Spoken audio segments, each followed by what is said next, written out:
Doctor Babasaheb Ambedkar एक युगपुरुष. हा इतिहास नव्हे केवळ एका व्यक्तीचा. हा प्रवास आहे अंधाराकडून उजेडाकडे झेपावणाऱ्या आवाजाचा. हा श्वास आहे समतेचा, न्यायाचा, स्वाभिमानाचा. हा ध्यास आहे नवभारताच्या पुनर्जन्माचा. शाळेतील एका मुलावर विटंबना जणू एका शापासारखी कोसळते, पण तोच मुलगा पुढे इतिहास घडवतो.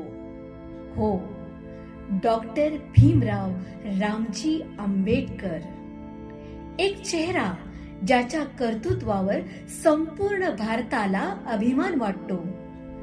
भारतीय राज्यघटनेचे शिल्पकार, कायदेतज्ञ, अर्थतज्ञ, समाज सुधारक, पण या सगळ्यांपेक्षाही आधी माणूस म्हणून माणसासाठी झगडणारा योद्धा. शिका, संघटित व्हा आणि संघर्ष करा ही केवळ घोषणा नव्हे, ही होती परिवर्तनाची मशाल. ज्यांनी आयुष्यभर दलित, वंचित, उपेक्षितांच्या अधिकारासाठीच नव्हे तर प्रत्येक समतेच्या लढ्याचं प्रेरणास्थान निभावलं. भारतीय राज्यघटना लिहिताना ते फक्त कायदे लिहित नव्हते, ते भविष्य घडवत होते. प्रत्येक कलम, प्रत्येक अनुच्छेद त्यांचं स्वप्न, त्यांची दूरदृष्टी आणि समाजासाठी असलेली नितांत तळमळ व्यक्त करते.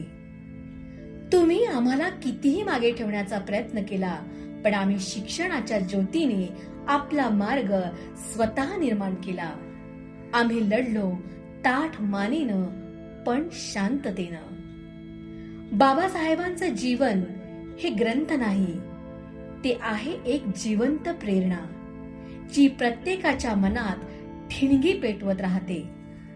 आज त्यांच्या जयंतीनिमित्त आपण त्यांना केवळ अभिवादन करत नाही, तर त्यांच्या स्वप्नांचा वारसा चालवायची जबाबदारी स्वीकारतो.